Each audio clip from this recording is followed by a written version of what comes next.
So we'll start with now today's module of pharmacology. You have got an overview how the questions are asked from the pharmacology. Okay, they will be mainly on these either clinical scenarios or only on this mechanism of action or something like that. Okay, so the drug which are commonly used in obstetrics and gynecology are, we will learn about the mechanism of action of antibiotics, tocolytics, then oxytocics, drugs which are used in abortion, antihypertensive agents used during pregnancy, anticoagulants, antiepileptic drugs, anti-cancer agents, teratogenic agents, and drugs used in the infertility. Okay, so actually all this we have covered in a daily whatever the activities which I have put in the telegram group. Unfortunately you people are not watching, but please watch that carefully. Hardly 10 and 15 minutes it takes. Okay, so you will understand better, you'll grasp that. Okay, so we go ahead with the mechanism of action of antibiotics. Okay, so the inhibition of the cell wall synthesis is caused by which antibiotic? That is a beta lactam group and glycopeptides like penicillin and cephalosporins, vancomycin and teicoplanin. These antibiotics will cause inhibition of the cell wall synthesis. Okay, so what is the effect? They will inhibit the peptidoglycan cross-linking leading to cell lysis, that is caused in by the penicillin and cephalosporin, and vancomycin and teicoplanin will bind to the peptidoglycan precursors and preventing the polymerization. Here the inhibition of the cell wall synthesis, most of the time that particular question is asked. You should know that beta lactam group of antibiotics and glycopeptides act at that particular level. Okay, then disruption of the cell membrane is caused by the polymyxin. The examples are polymyxin B, colistin, and they disrupt the bacterial membrane integrity leading to the leakage. Okay, now our favorite question, 30S ribosome and 50S ribosome. Inhibition of the protein synthesis by binding to the 30S ribosome is by aminoglycosides and tetracyclines. Okay, and examples of aminoglycosides like gentamicin, streptomycin. Tetracyclines are doxycycline or minocycline, etc. They will bind to the 30S ribosome, causing misreading of mRNA, and tetracycline block tRNA binding to 30S ribosome, preventing the elongation.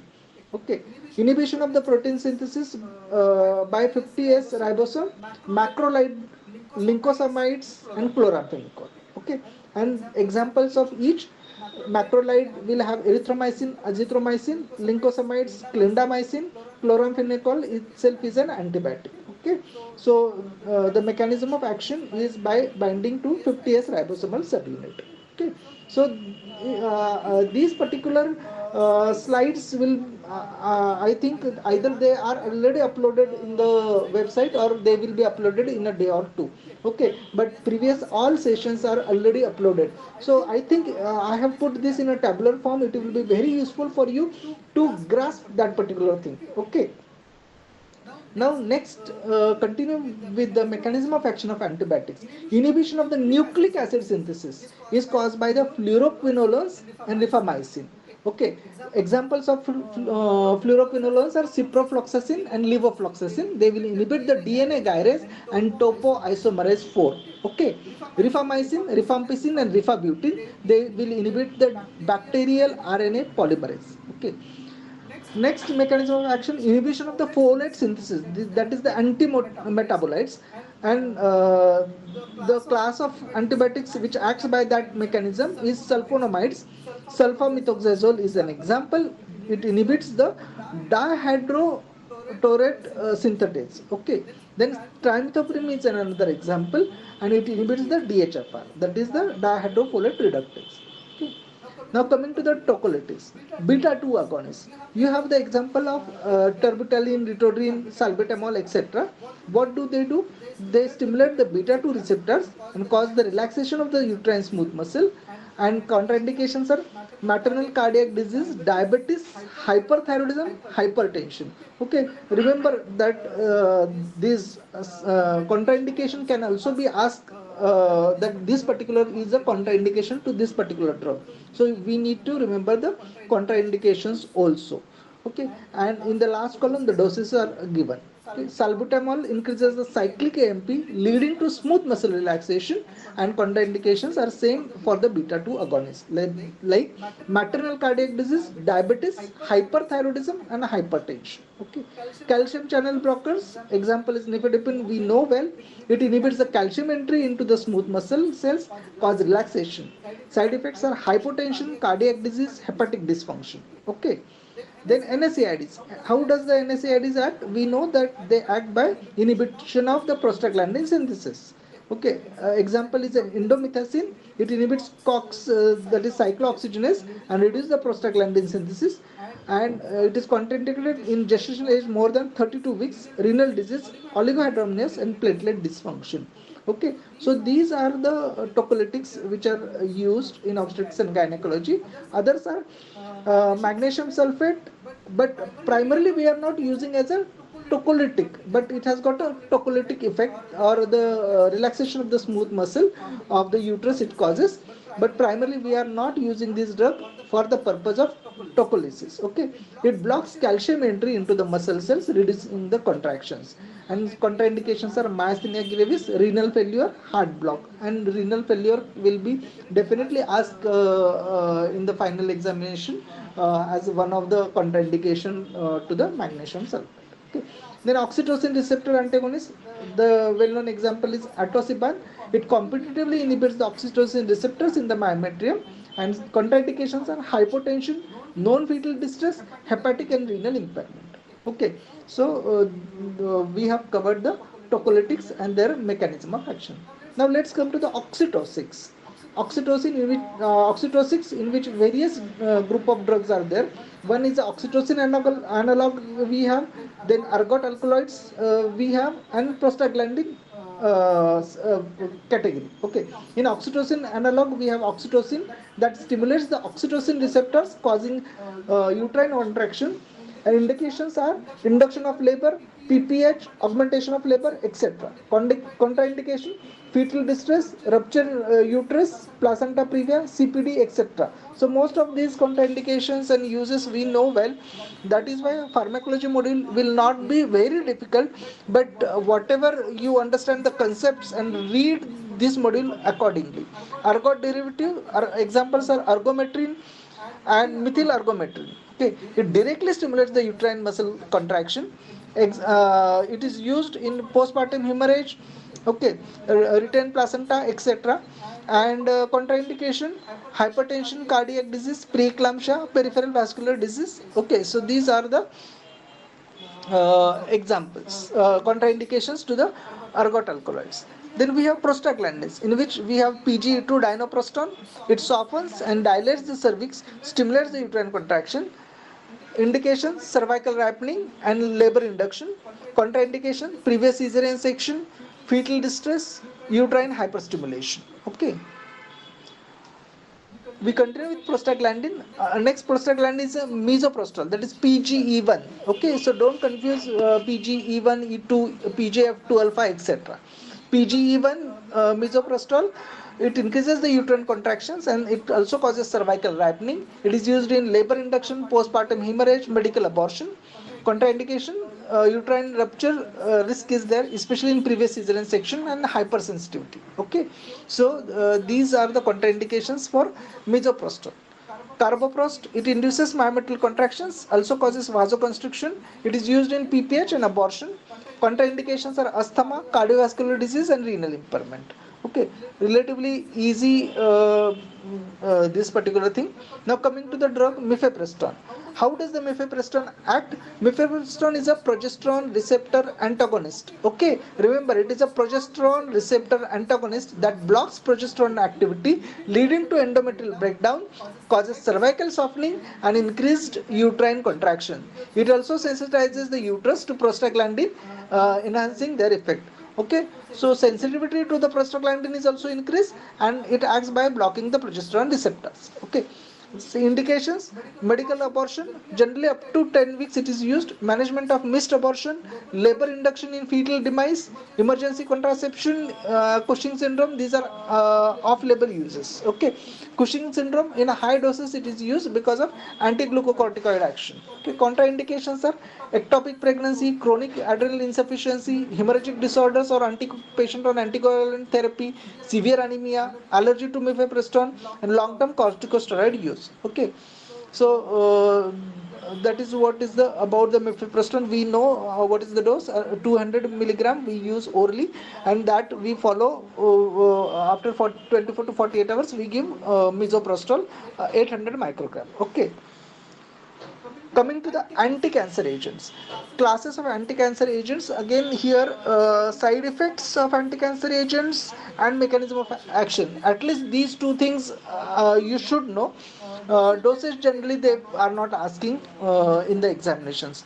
So first class is alkylating agents. Examples are cyclophosphamide, cisplatin, busulfan. Okay, how does they act? They cross-linking of the DNA prevents replication and transcription. Okay, so it acts on the cross-linking of the DNA and prevents replication and transcription. Contraindications are pregnancy, severe bone marrow suppression, renal dysfunction. Okay, antimetabolites: methotrexate, 5-fluorouracil. Okay, and it inhibits the DNA synthesis by interfering with the nucleotide metabolism. Contraindications are pregnancy, severe hepatic and renal impairment. Then you have topoisomerase inhibitors, in which you have doxorubicin and irinotecan, that is topo 1 inhibitor. Okay, so this topoisomerase inhibitor, in which we have doxorubicin. Doxorubicin side effect we have seen. What is the side effect of doxorubicin in SBA? We have just seen. What does it cause? Doxorubicin. It is a, Cardiotoxic. yes, cardiotoxic. Cardiotoxic. Okay, so it inhibits the topoisomerases, prevents DNA unwinding and replication, cardiac disease, severe hepatic dysfunction. These are the contraindications. Then mitotic inhibitors, in which you have vincristine and paclitaxel. It blocks the microtubule formation, inhibits cell division, and side effect is a neuropathy, mainly with the vincristine, and severe bone marrow suppression. Then we have hormonal agents like tamoxifen, anastrozole, etc. They will block the hormone receptors or hormone synthesis. Contraindications are pregnancy, thromboembolic disorders, etc. Okay, now we continue with the anti-cancer agents. We have monoclonal antibodies, in which we have trastuzumab and rituximab. Okay, so they will act on the target specific cancer antigens, leading to immune destruction, and severe cardiac disease is a contraindication. And for rituximab, it is active infection is a contraindication to the action of rituximab. Okay, then tyrosine kinase inhibitors, in which imatinib and iricotinib, these are not asked, but doxorubicin is most commonly asked, and methotrexate is one of the commonly asked. Then immune checkpoint inhibitors, again these are not very commonly asked, so we'll skip this. Monoclonal antibodies we have covered. Okay, coming to the antihypertensive agents, in which we have alpha methyl dopa. How does methyl dopa acts? It is a centrally acting agent, so it will alpha 2 agonist reduces sympathetic outflow and lowers the blood pressure. Okay, contraindication are active liver disease and depression. Beta blockers, actually labetalol is alpha plus beta blocker, so it is a non-selective beta blocker with alpha blocking activity. It reduces the cardiac output and peripheral resistance. And side effects are contraindications are asthma, heart block, bradycardia, etc. Then you have calcium channel blocker, in which we know it is an nifedipine. It blocks calcium channels, causes vasodilatation and reduces the blood pressure. Then severe aortic stenosis and heart failure. Again, this is one of the commonly asked question. Contraindication to the nifedipine, severe aortic stenosis and heart failure. That is why this particular pharmacology module I have prepared in tabular format. Okay, so most of the things you will get in one glance, proper view of all the antihypertensive agents of particular class of drugs. Okay, then in vasodilators we have hydralazine. Okay, in hydrogen it is a direct arterial vasodilator. It decreases the peripheral resistance. Okay, and contraindications are lupus and tachycardia. Diuretics we do not use during the pregnancy. Only in certain conditions the diuretics are required. It is used with the caution, and hydrochlorothiazide is one of the example. It inhibits the sodium reabsorption in the kidney and reduces the blood volume and blood pressure. Okay, contraindications are hypovolemia and electrolyte imbalance. So next, coming to the next class of drug is anti-epileptic, in which we have phenytoin. What is the mechanism of action of phenytoin? It blocks the voltage gated sodium channels, stabilizing the neural membrane. So membrane stabilizing effect is there by blocking the voltage gated sodium channels. Then contraindications are sinus bradycardia, AV block. And teratogenic effect, it causes fetal hydantoin syndrome. There is a craniofacial defect, growth retardation, and cardiac defects. Okay, phenytoin teratogenic effect is a fetal hydantoin syndrome. Then carbamazepine, it blocks sodium channels, reduces the neuronal excitability. It contraindicated in bone marrow suppression and hepatic disease. Teratogenic effects, again neural tube defects and craniofacial abnormalities. Valproate, it inhibits the sodium channels, enhances GABAergic activity. Contraindication is a liver disease. Pregnancy is a strong warning that it should not be used during pregnancy. High risk of neural tube defects, spina bifida, and there is a cognitive impairment. Then lamotrigine, it acts by inhibiting the sodium channels, reduces the glutamate release, and contraindications are hypersensitivity and severe hepatic impairment. And teratogenic effects, risk of oral cleft, but relatively safe drug is a lamotrigine. Then levetiracetam is also one of the safer drug. It binds to the synaptic vesicles protein and modulates the neurotransmitter release. Contraindication is a severe renal impairment. Teratogenic effect is a low teratogenic risk, but some neurodevelopmental concerns are noted. Then you have topiramate. It also blocks sodium channels and enhances GABA, inhibits AMPA receptors. Contraindications are pregnancy and metabolic acidosis. Teratogenic effect is increased risk of cleft lip, cleft palate, fetal growth restrictions. Then we have phenobarbital. It enhances the GABAergic activity, prolongs chloride channel opening. Respiratory depression and porphyria are the contraindications, and teratogenic effect, risk of cardiac malformation and neurodevelopmental delay. Then next is the ethosuximide. It blocks T-type calcium channels in the thalamic neurons, and severe liver and kidney disease are the contraindication. Low teratogenic risk, but some neural tube defects are reported. So, common teratogenic drug and their effects on the fetus. Thalidomide, everyone knows, phocomelia. Then isotretinoin, it causes severe craniofacial, cardiac, and CNS defects. Methotrexate, we know well, neural tube defects are known, limb abnormalities, and growth restriction. Valproate, neural tube defects, spina bifida, and cognitive impairment. Phenytoin causes fetal hydantoin syndrome, craniofacial defects, growth restrictions, and cardiac abnormalities. Carbamazepine, neural tube defects, craniofacial abnormalities. Warfarin will cause nasal hypoplasia, stippled epiphysis, and CNS abnormalities. That is called as warfarin embryopathy. Okay, ACE inhibitors we have already seen in SBS, renal dysplasia, oligohydramnios, and lung hypoplasia. Tetracycline will cause teeth discoloration and it inhibits the bone growth. Lithium, we know well, it's an Epstein anomaly. This is also one of the SBA, causes cardiac defect. Misoprostol will cause Mobius syndrome, cranial nerve palsies, and limb defects. Chloramphenicol, gray baby syndrome, circulatory collapse in the baby. Aminoglycosides like gentamicin, streptomycin will cause ototoxicity or the hearing loss. Okay. Then commonly used anticoagulants in pregnancy. Unfractionated heparin, we have seen, it is one of the safe. Indications are venous thromboembolism, mechanical heart valves, and thrombophilia. Contraindications are active bleeding, severe thrombocytopenia. It is safe in pregnancy. It does not cross the placenta. Then you have low molecular weight heparin, enoxaparin. Indications are venous thromboembolism, thromboprophylaxis in high risk pregnancy, and contraindications are active bleeding, heparin induced thrombocytopenia. It is safe in pregnancy. Okay. Then fondaparinux, VT, venous thromboembolism, treatment in case of heparin induced thrombocytopenia, and contraindications are severe renal impairment and active bleeding. Other agents which are anticoagulants which are used in pregnancy are warfarin. It is used in mechanical heart valves when heparin are not an option. And pregnancy is a first trimester is a contraindication. After first trimester you can use this particular drug. Okay. We know warfarin embryopathy. We have just seen the warfarin embryopathy. Okay. Then you have direct acting oral anticoagulants in which you have rivaroxaban, apixaban, and dabigatran. Okay.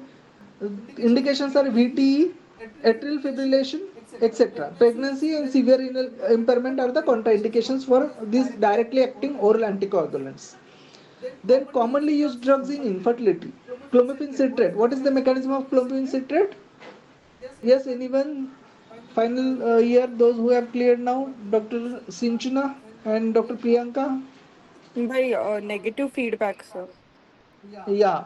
So primarily it blocks the estrogen receptors in the hypothalamus and it increases the FSH and LH Increases secretion. FSH.